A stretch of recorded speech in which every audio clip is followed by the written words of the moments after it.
And let's try again. That was a good start. So far, yeah, no, not a good start. We're late. The volume's off. I peaked before we started. Who even knows? I did. This is Dr. Annette Feravich. We are here. It is about ready to get started with Labor Day weekend, but we are still laboring before the weekend because today is Thursday, August 31st, day 75 of our Bookless Classroom. How about that? We are up to day 75, and we have 75 days of a lot of learning that we've done. We are almost finished in our early bird classroom with grammar and phonics. You in our early bird classroom have just about learned everything that you need to learn to construct a great sentence. And we've already done our phonics and sounding out words. There's a little bit more for us to learn, like homophones. How about that? Yeah, a little bit more for us to learn. But we're just about done. And if you go through our early bird classroom, you will get all the information that you need to read. Now, reading, don't forget, even though this is bookless, right? This is bookless. Reading is really dependent on practice. So you need to know how to sound out your letters and sound out words. And we've done a lot of phonics and diphthongs and all kinds of sounding out letters and words. And we also have sight words in our early bird classroom, which are hard to sound out or you can't sound them out. And so you have to memorize them. But really, if you have been with our early bird classroom and then gotten books for your age group, you will learn how to read. You'll learn how to read from the teacher. Nobody else. I mean, you could learn from somebody else. But I mean, all encompassed in this classroom.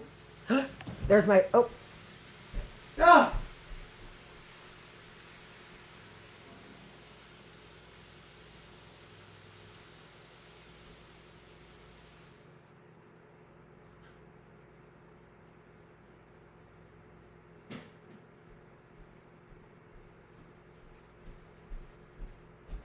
That gets me to run fast, doesn't it? I just clear right out of the picture. That was my coffee water, which I checked right before I got on. I was like, oh, it still needs a few minutes. I'll get on and I'll say hi. And then you saw what happened. Blah, blah, blah, blah, blah, blah, blah. Blah, blah, blah. Let's get going with our bookless classroom. Although I got to pull up the slides right now. Un momento, por favor. That means 1 minute, please.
Okay, now we're ready.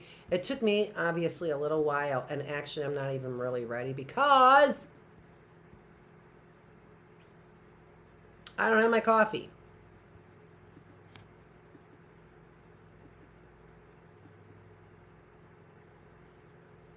Have you read that slide yet? That was a joke. Let me go get my coffee while you look at this. Let me think of what I could play for you for some music. I don't know. We're late and we're running out of time.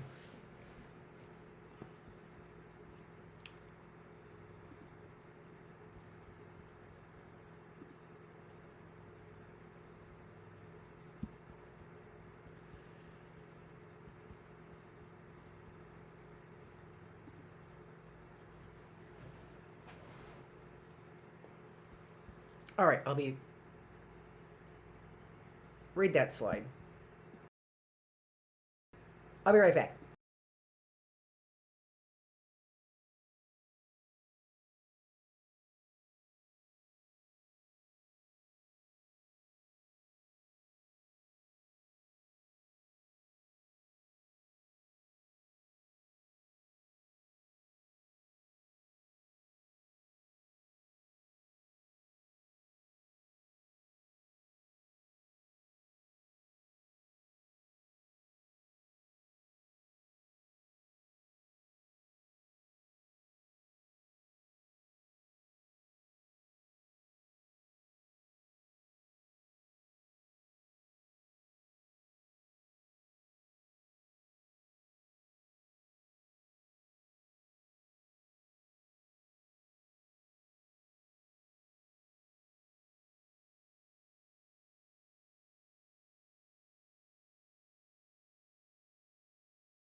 I'm dying for my coffee this morning and I haven't got it made yet. Ugh. I am. I was working late through the night last night. Into the night last night. Let's get going. Okay. So we've gone through this, and what we are doing right now is we have been, first of all, let's talk about what we've been really contemplating here. We've been contemplating the end of the war, right? And what occurred at the end of the war? Why was the North fighting so poorly? Why did the war take so long? And it was basically because even the Northern soldiers didn't want to fight for emancipation, right? And so they really weren't fighting with spirit. And it wasn't until blacks started fighting for the North that it seemed like, to me, Robert E. Lee and Ulysses S. Grant came to a final decision about the war, that they decided amongst themselves to end the war, and that was a decision that they made. Jefferson Davis was imprisoned for 2 years and then let out on bond and never went back to prison, and then went to Europe. So the bond meant nothing, right? The bond that meant nothing. He could still travel. He did everything, and he finally returned. As for Grant, they basically shook hands with Lincoln, and there wasn't really any problem. So nothing happened to Grant because of this treason, seceding from the nation. Nothing, basically 2 years for Jefferson Davis. Nothing happened to Grant for all of this bloodshed, except one thing. And nobody talks about this. And I find this utterly phenomenal. And that is this, that what they did was they placed, we'll get to it. You know, I don't always do these in order. In fact, this is probably one of the last slides I have, because it was a conclusion. It is. It's like the last slide I have, because it was a concluding slide. And this folks, is Arlington Cemetery. And in the background, so you can see all of the dead soldiers buried there, right? And all of the headstones commemorating 620,000 dead soldiers at the foot of the home of Robert E. Lee. That's the home of General Robert E. Lee, and what Lincoln and Congress did was they put that cemetery, let me see if I have any notes on it. I do, but I don't. I got that from Wikipedia, the pictures from Wikipedia. And they put Arlington Cemetery at right outside the door of Robert E. Lee's home to remind him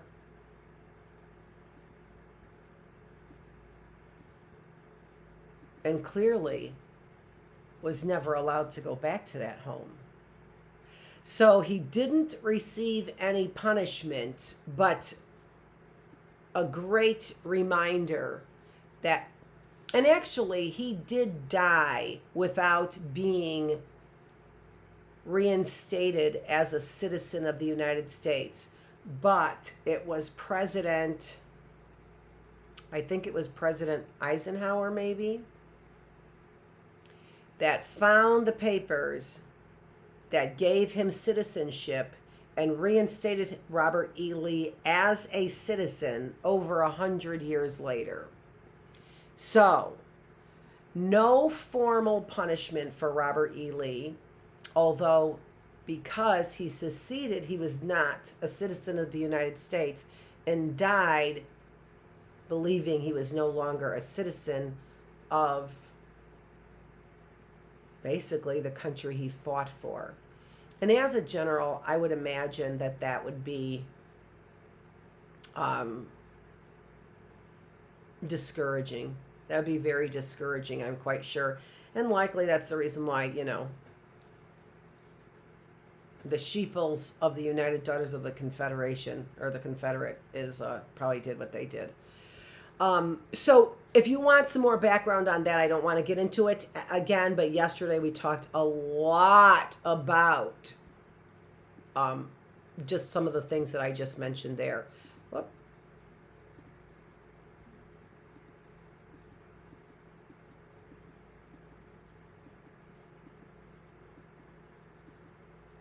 All right, I'm going to go through this like I should.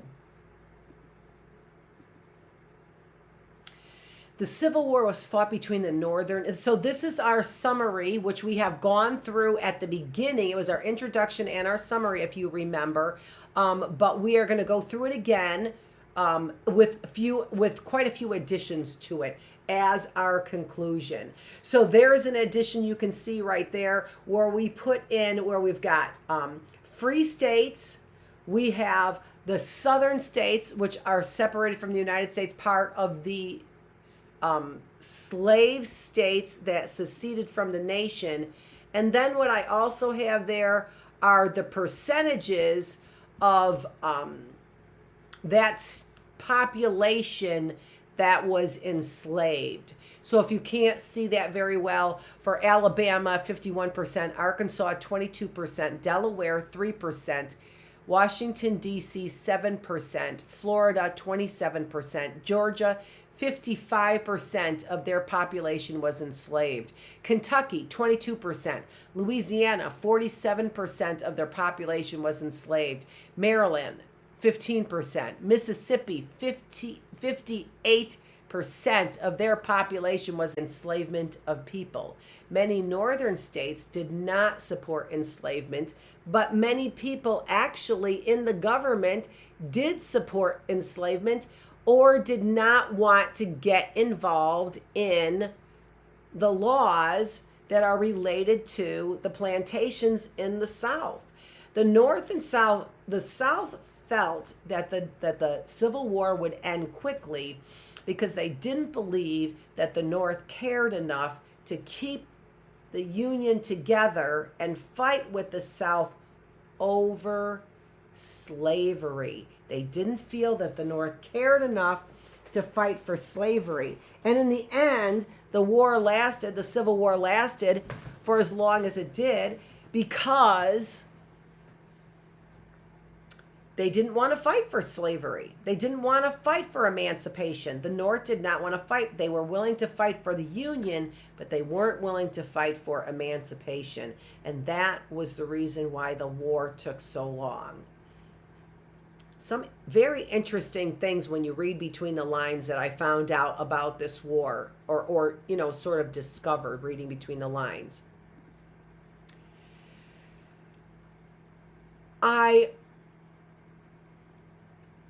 I'm surprised I still have this up there, but that's because I wanted to get the quote from Roger B. Taney. So if you remember, Roger B. Taney is responsible for the Dred Scott decision. And so let me look here if I can get this.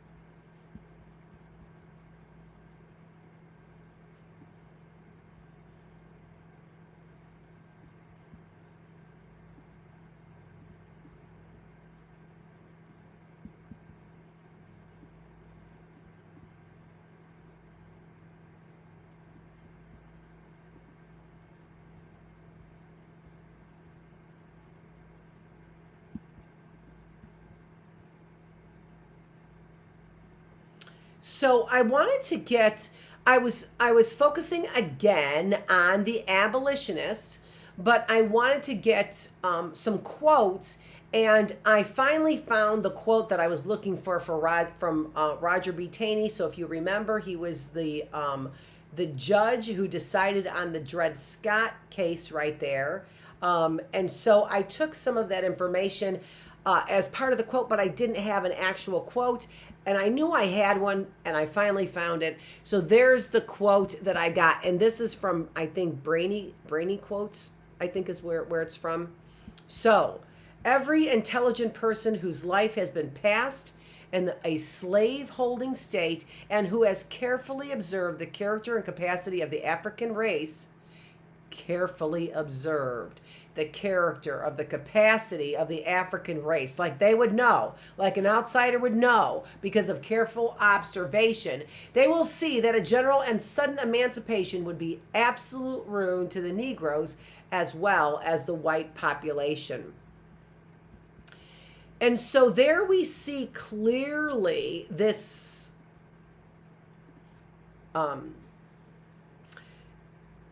immersed kind of mentality that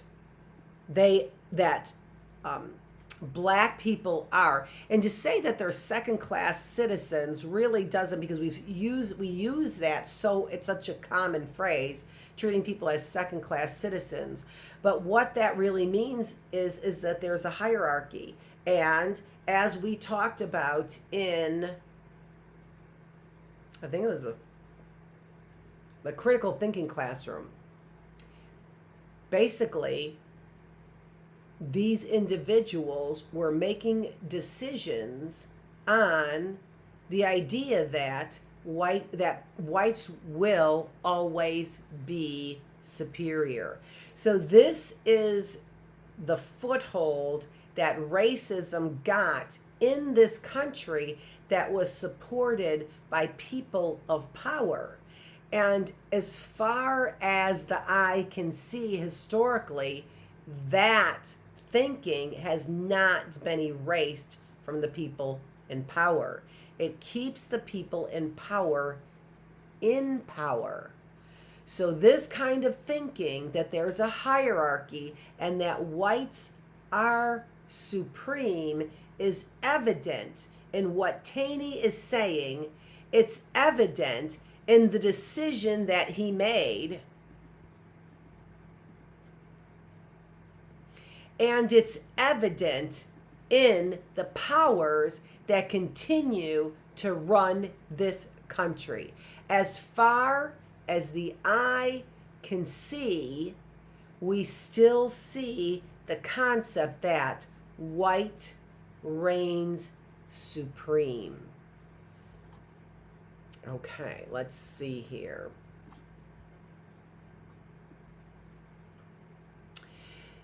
As we said, one of the biggest complaints was about slavery, but it was based on the idea that states believed that they had the right to make their own decisions about slavery. The federal government controlled the legislative, executive, and judicial branches, but if there was not a symmetry between the three, a balance, an equilibrium between the powers there was no equal checks and balance in the federal government. When there is not a balance of power within there, that they are cooperating with one another, then you end up having states having greater rights and laws being made in favor of the states. And that's what was happening there. On the right-hand side for states government, you've got the list of all of the Bill of Rights and the amendments to the Constitution there. So all of that really was put in place for federal government to describe the powers of the federal government. But more importantly, to advocates of the state, what that did was it sort of handcuffed the powers of the federal government so that the state government would end up having more powers. These bills and these amendments are for the purpose of limiting powers of the federal government to ensure that state governments can make these kinds of decisions. Very interesting, very interesting. And now even when we think about even the most recent and controversial issue decided by the courts on abortion, what did they do? Instead of keeping the federal law across all states, they gave it back to the states for the states' power. So still here today and why was that law overturned? The law was overturned because of an imbalance in power, right? Because right-wing conservatives had more power in legislation and in the executive branches, so that they were assigning conservative judges. There's an imbalance in power. And now what we really want to think about again for this kind of change or revolution that we see coming is if we want to have candidates who are all of one party. Remember, George Washington, who are all in the same, well, then therefore we have a balance of power. If all of us are from the same party, the party for the people, not for states, not for government, the party of the people, by the people, for the people, that party that George Washington envisioned, only one party. This two-party system keeps us in conflict. And Republicans are running around saying, "Oh, Dems don't want a two-party system anymore. We need." I don't know. I never thought about this until I started studying the Civil War, and in United States history. Before I started contemplating this, we have created great conflict and division because of a two-party system when both parties should be working to write legislation, to enforce laws, and to basically enforce laws by the judges and by the executive branches for the people. So much money is being made by dividing the needs of the people into two parties. And maybe that just doesn't make any sense. Maybe it's the reason why we see people moving more and more for a new world government. And I'm an advocate for something different. Absolutely. If you want to know if Dr. Feravich, you can call it whatever you want. You can call it a new world government. Am I advocating for great change? I am advocating for great change. And if that means a new world government, then so be it. I'm advocating for it. The enslavement of people was common in the South. Plantation owners forced people to work against their will. This type of forced labor was used to help run the plantation. The enslaved were often separated from their families and treated unfairly and cruelly. Henry Clay proposes compromise on the Senate floor with support from Daniel Webster, Stephen Douglas, John C. Calhoun, Jefferson Davis, William H. Seward, and Salmon P. Chase. And you can see I added that these last three statements to this PowerPoint from Twinkle, because I wanted you to see how many individuals were for the Missouri Compromise and eventually the Kansas-Nebraska Act, which divides individuals and gave far more power to the states for slavery, gave more power to the slave states. I'm going to get to another quote pretty soon from Sumner, Charles Sumner, who was a senator as well. And we're going to find out. But these senators here, you can see, are from the North and the South. Ohio, North. Massachusetts, North. Illinois, North. New York, North. There was great support in the North in Congress for slavery. It was the powers from the North and the South, not just the South, but the North as well. It was the powers that wanted slavery. So it didn't matter North or South in reality. The powers wanted slavery. They saw this unfair economic swing, which is why they were willing to get rid of it, because the economic powers were unfair when you had that much labor that was free. So they were willing to get rid of slavery. The people in the North were willing to get rid of it, but they weren't really willing to fight for it. And that's why the war went on for so long. You can see those powers from the North. All of those people listed there were for the Missouri Compromise and for the Kansas-Nebraska Act. Supporters of slavery and secession included supporters of the Kansas-Nebraska Act that stated the Missouri Compromise was unconstitutional. Unconstitutional to have only 50% slave states, 50% free states.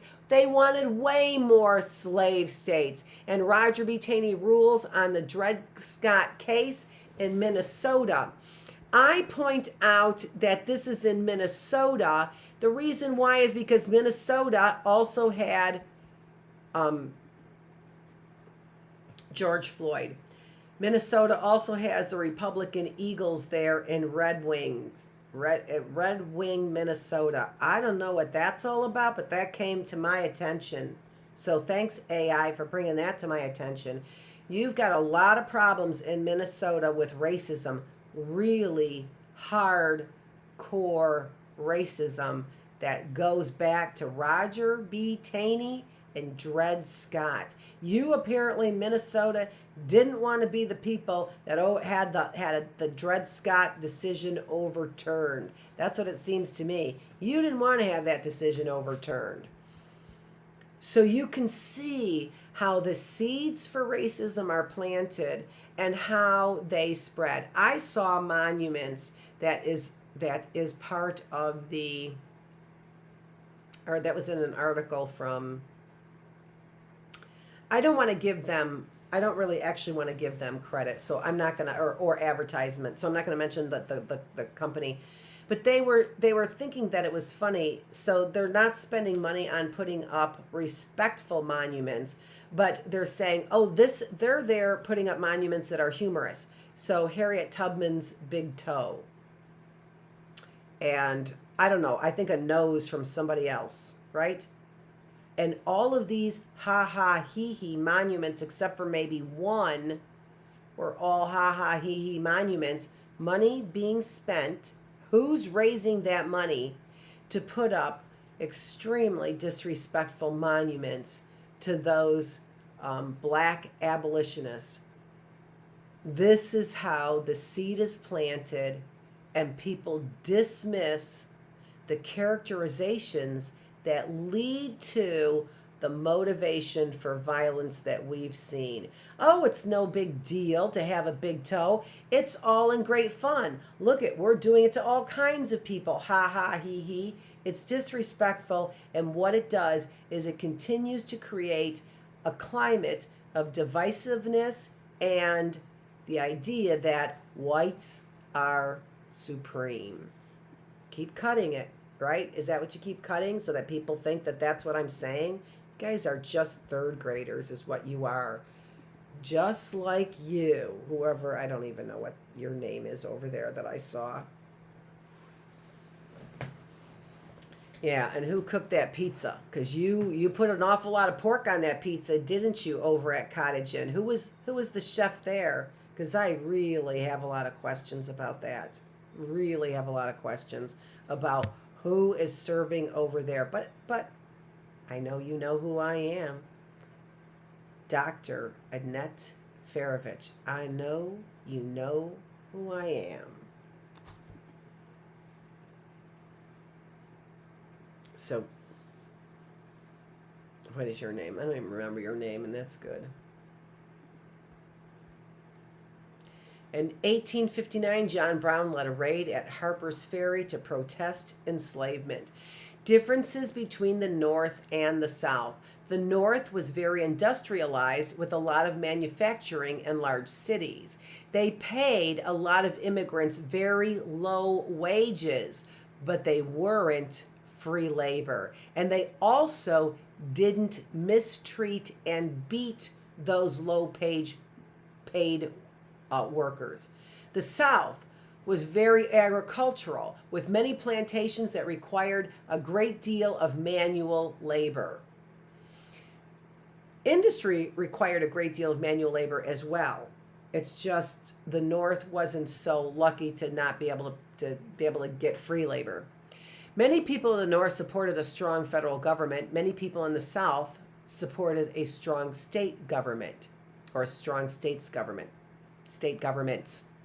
Many people in the North were abolitionists, wanting to abolish enslavement. Many people in the South supported enslavement because so much labor was required on the plantations. There were many people in both the North and the South that supported enslavement and that supported abolition. It was a heated subject. Anybody talking about it, just like it is now, right? Just like Trump is now, right? Anyone talking about it gets heated about it, like January 2nd, our second mini civil war, right? Although it wasn't a war. That's what they were looking for. That's exactly what they were looking to start there on January 6th. And they're like, why don't you just forget about it? Because you almost started a civil war, and we are still suffering the pains of our last civil war, if you haven't noticed.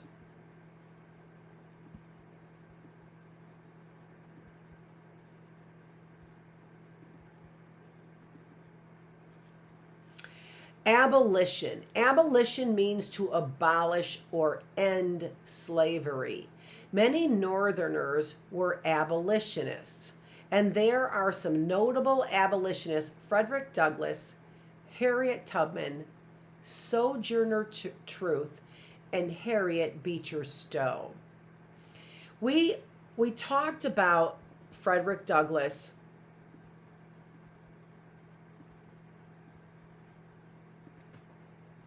We read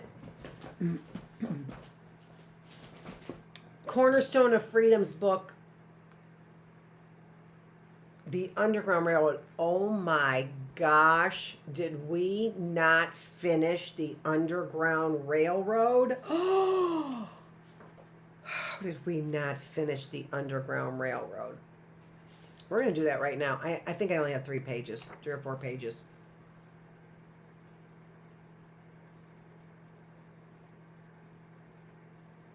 Cuckoo! When an escaped slave finally arrived in the northern states, his flight did not end. He was still a fugitive slave.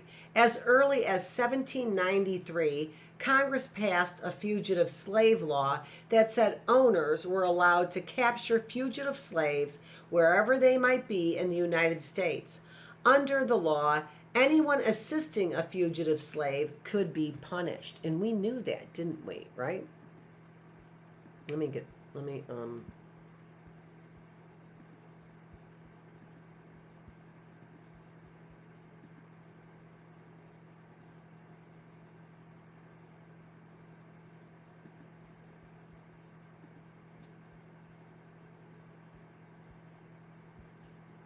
here, and I highlighted what I thought was the most important part of that fugitive slave law. So that's what this is here, is, let me pull it up over here. No, that's not it.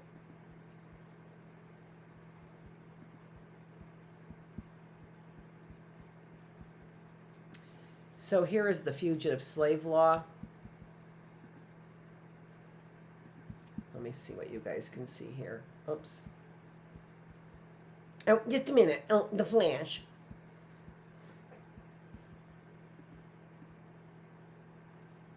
Of 1850, which was revised from an earlier fugitive slave law. I can't remember when that was, but I'm sure it says here.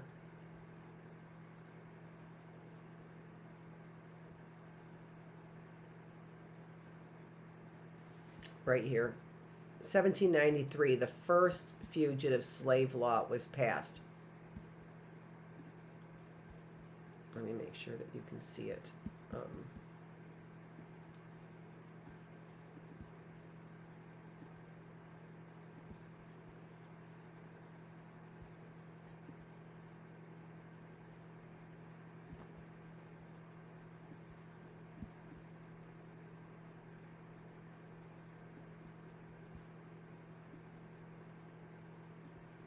All right, so 1793, the first fugitive slave law was passed.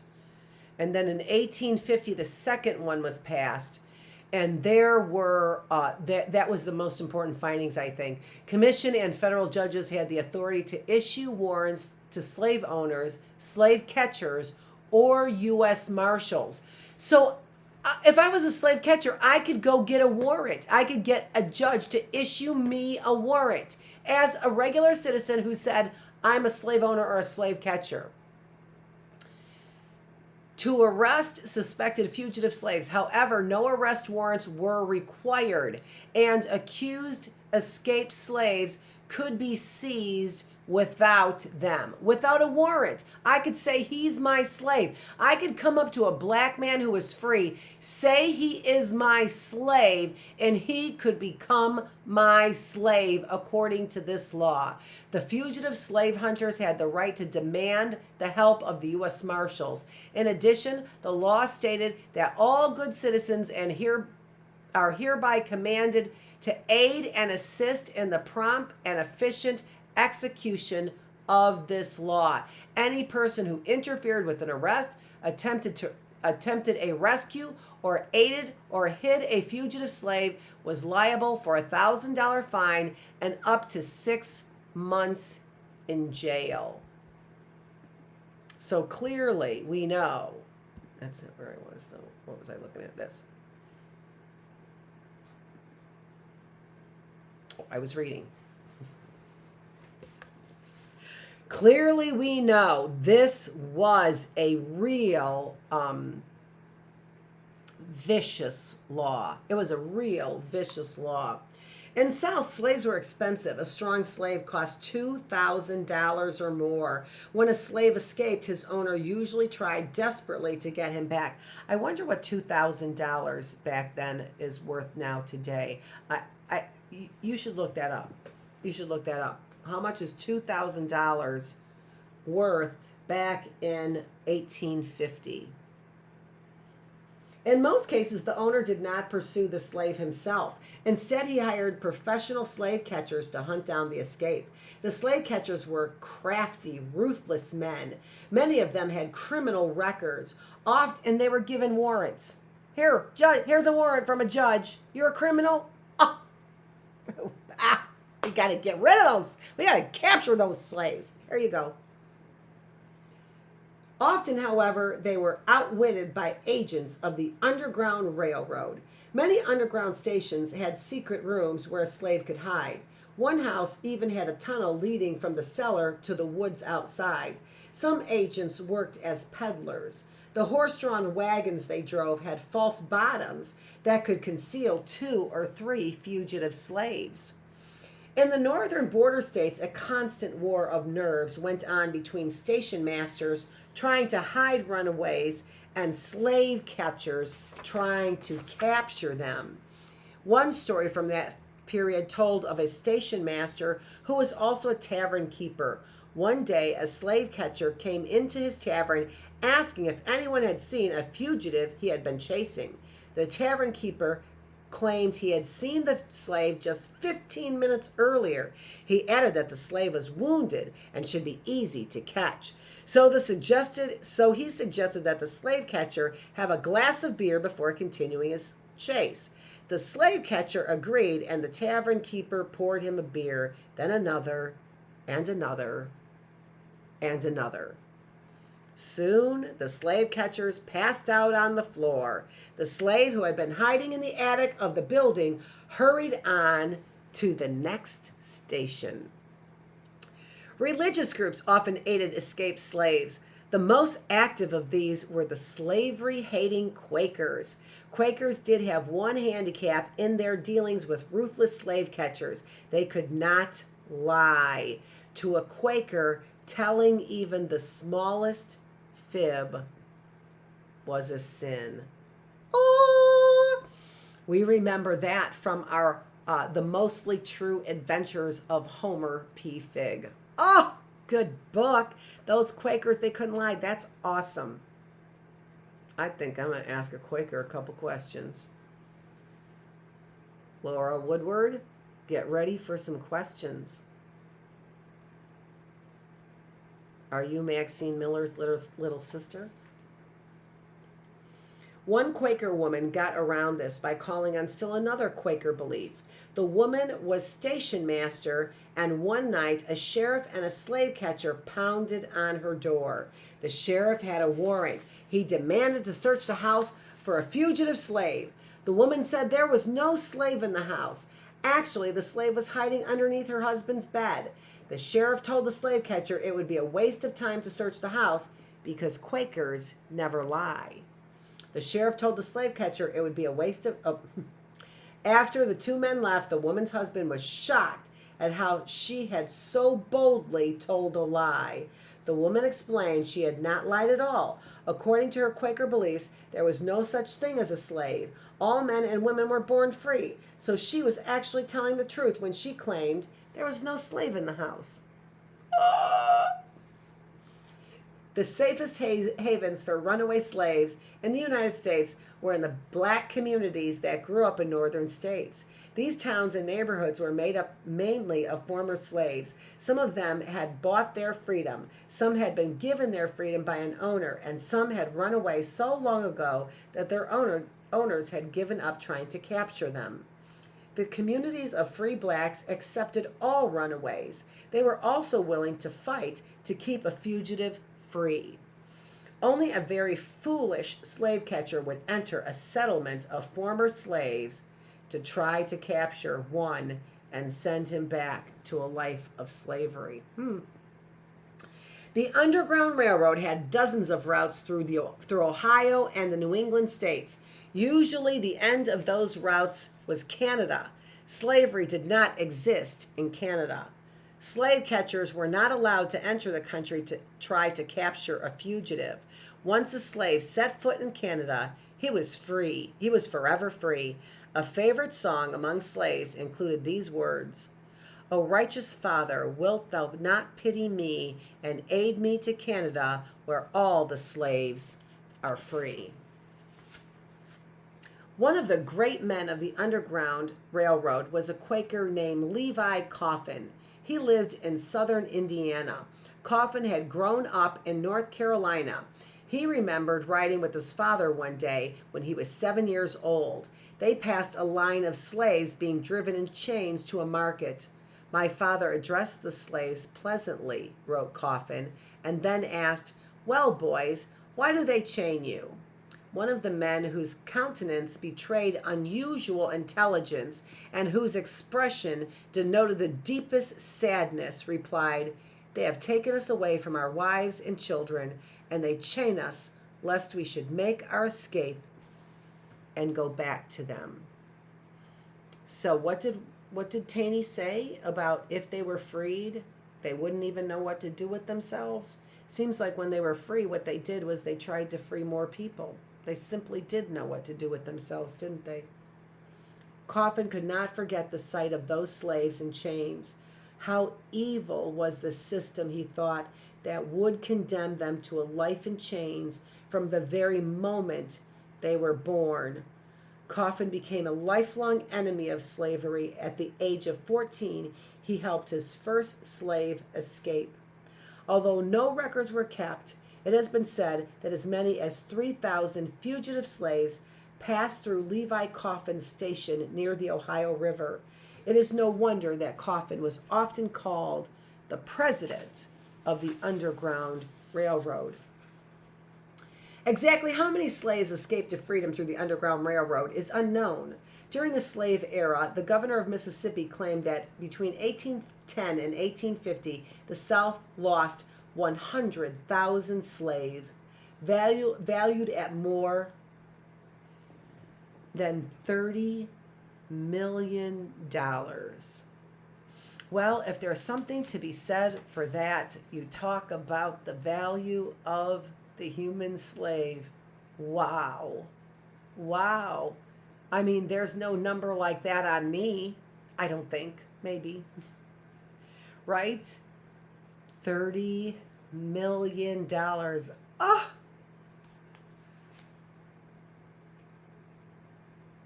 Yep. Makes me want to weep. I mean, it is something to be said that is the value.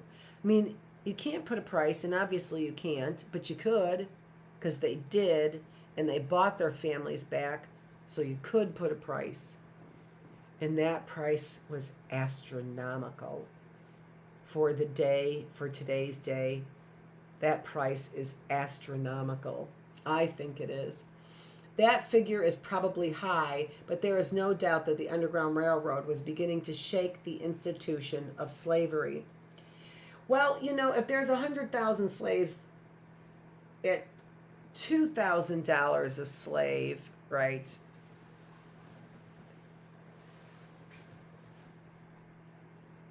What would that be? I got to put the zeros there. Oh, I'm sorry. What was that again? So $2,000 a slave, and there were 100,000 slaves missing. 1, 2, 3, 4, 5, 6. 1, 2, 3. 1, 2, 3. 1, 2, 3. That actually 1, 2, 3 puts the value at. Is that right? $2 billion. 100,000 slaves missing at $2,000 a slave. That doesn't seem like it's low at all. In 1850, I don't know if I'm doing my math right, because sometimes if I'm on the spot, I really don't do math right very well at all. I'm pretty good at math, but like to do it like that, it makes me look really dumb. In 1850, the Southerners in Congress pushed through a new fugitive slave law. It provided harsh punishments to anyone assisting a runaway slave, but that law did not stop the agents of the Underground Railroad. In the decade before the Civil War, the railroad was at its busiest. In the 1850s, the bitter feeling between pro-slavery and anti-slavery Americans swept the country. Thousands of people demanded that slavery be abolished immediately. These people came to be called abolitionists.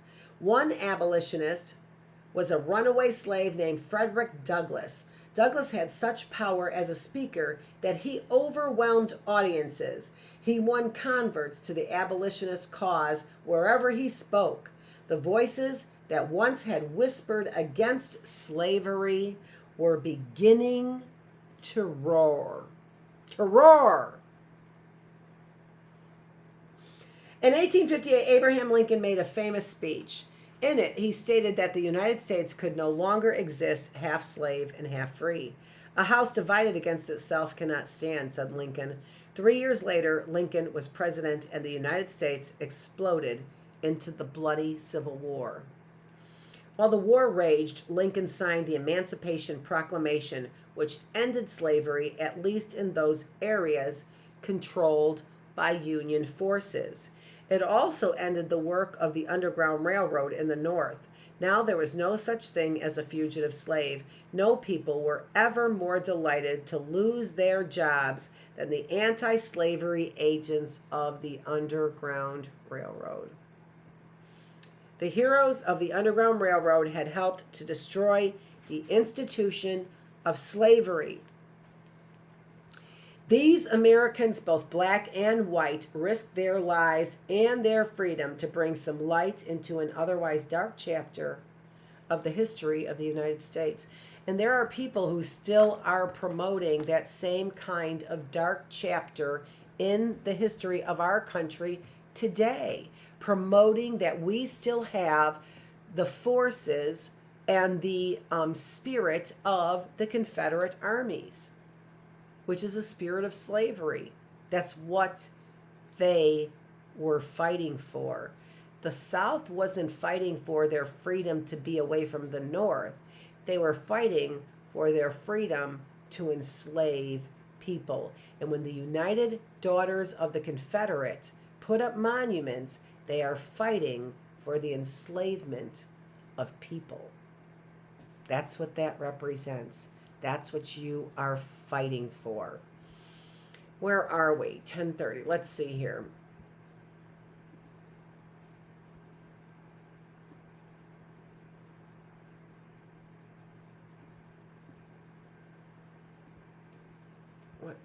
What was I using over here? Why am I only here on my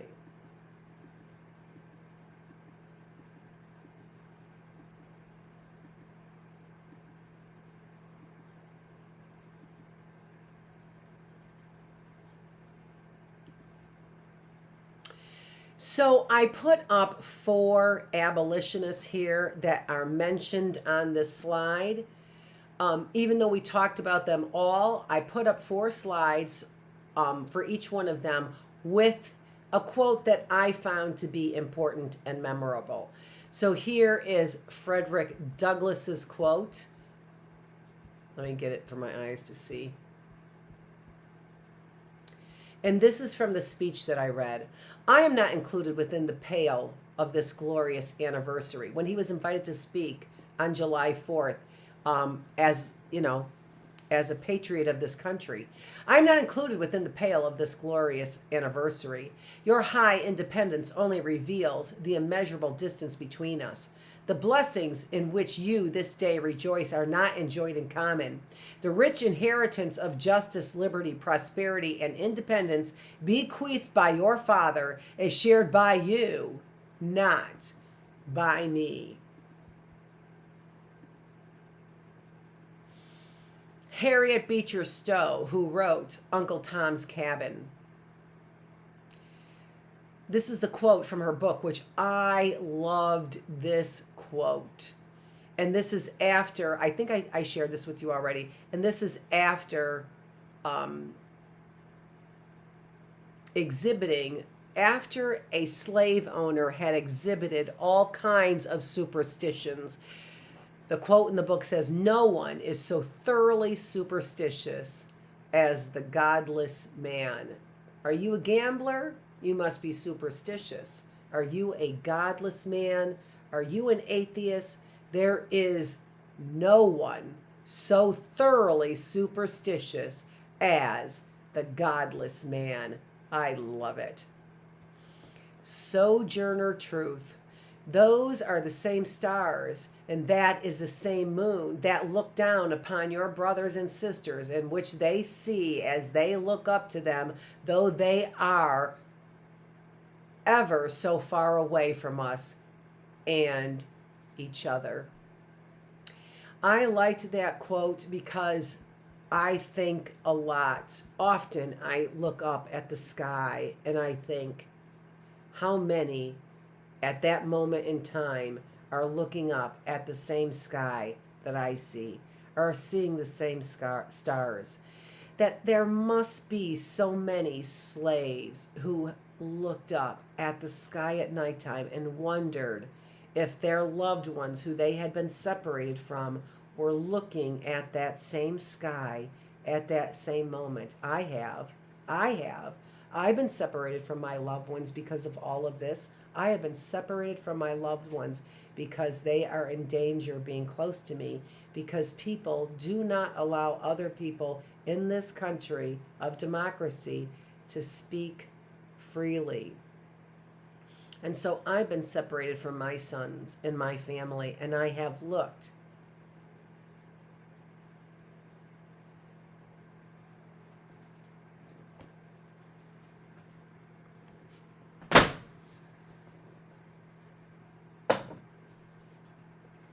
It's what you do. I have looked to that sky and wondered if they were to. Now what I'm going to do is read a speech. I'm going to try and because it is in vernacular, and I want to read that about that, because somebody had rewritten her speech in black vernacular, and I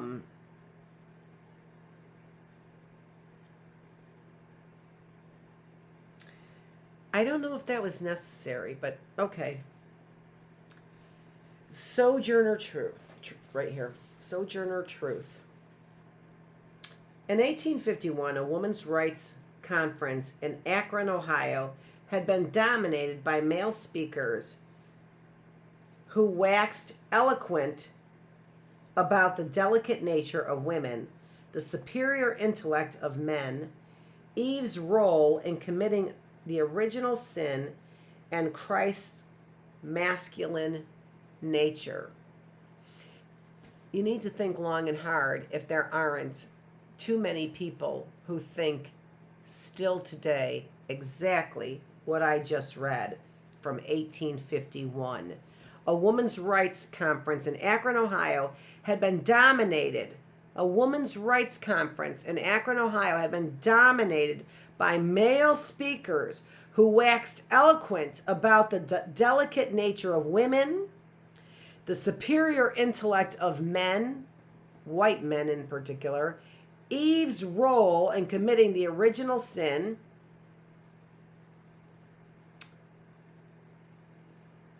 and Christ's masculine nature. That is, that if God had desired the equality of women, this would be reflected in the birth, life, and death of the Savior. Few women dared to speak. The men in the audience were enjoying serving the arguments for female suffrage demolished, and there was consternation when the freed slave and abolitionist campaigner, Sojourner Truth, took the stage, partly because people feared that she would hijack the meeting for the abolitionist cause. In a few short sentences, she turned the tables on the self-satisfied men. Well, children, where there is so much racket, there must be something out of kilter. I think that twist of the niggers of the South and of women at the North, all talking about rights of the white men, will be in a fix pretty soon. But what's all this here talking about? That man over there says women need to be helped into carriages and lifted over ditches and to have the best place everywhere. Nobody ever helps me into carriages or over mud puddles or gives me any best place. And ain't I a woman? Look at me. Look at my arms.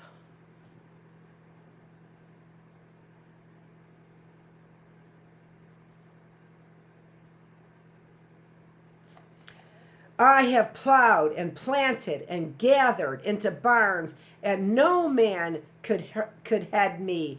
And ain't I a woman?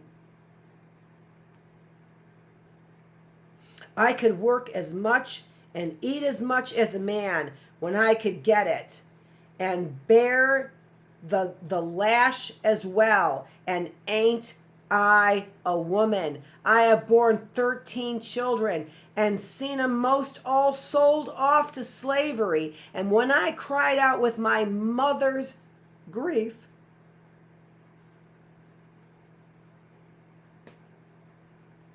none but Jesus heard me. Ain't I a woman? You, John Favreau, whatever your name is, Adams, and it wasn't really Adams. Ain't I a woman? You think it's so funny? You think that's so funny, you third grader? Ain't I a woman? You're just trying to get me to take off my clothes, aren't you? When they insult you like that, women, they're just trying to get you to take off your clothes. That's what they're trying to do.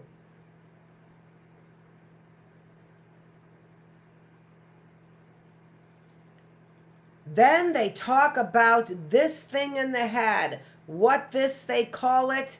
Intellect? Whispers someone near her. That's it, honey. What's that got to do with women's rights or niggers' rights? If my cup won't hold but a pint and yours holds a quart, wouldn't you be mean not to let me have half my measure in full? Let me reread that. Wouldn't you be mean to let me have my little half measure full? Then that little man in the black there, he said women can't have as much rights as men because Christ wasn't a woman. Where did your Christ come from? Directed at a minister who had made that argument. Where did your Christ come from? Where, and she says, oh, she did say it again. Where did your Christ come from? From God and a woman. Man had nothing to do with him. Oh! You who sit over there and say and argue that Christ's masculine nature, that is, that if God had desired the equality of women, this would be reflected in the birth from a woman, life brought up by a woman, and death, a woman at your feet. Oh my gosh.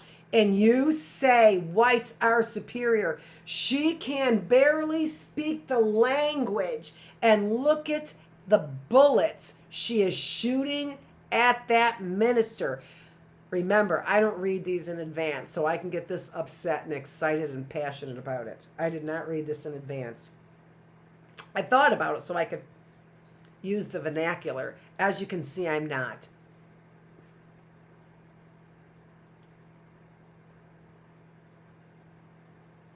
If the first woman God ever made was strong enough to turn the world upside down all alone, does women together ought to be able to turn it back and to get it right side up again? What have I been saying? Sojourner Truth, give me some whatever. All right. Reel it back in. Getting out of control.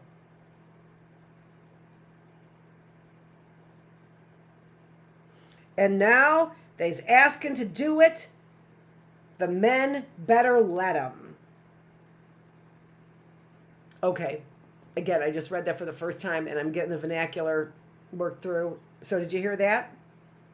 If the first woman God ever made was strong enough to turn the world upside down all alone, then women together ought to be able to turn it back and get it right side up again. And now they is asking to do it. Them men better let them.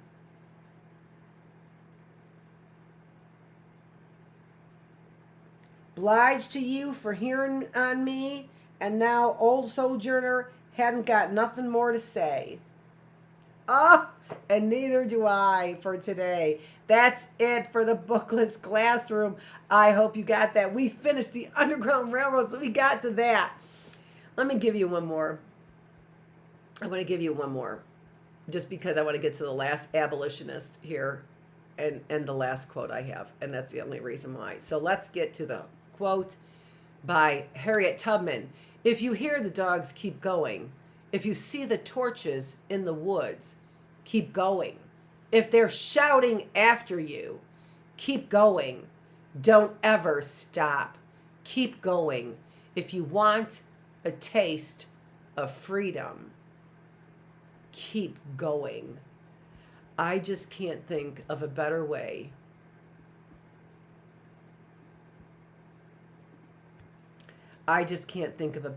to end today's Bookless Classroom than with that quote by Harriet Tubman. And then also a better way to go into and be reminded of what Labor Day weekend is all about. It is all about the people. It is all about being of the people, by the people, and for the people, because we work hard. This is Dr. Annette Feravich. Thank you so much for joining me here on the Bookless Classroom. Have a wonderful Labor Day weekend. I will be back here on Monday. Likely it will be the Bookless Classroom to celebrate.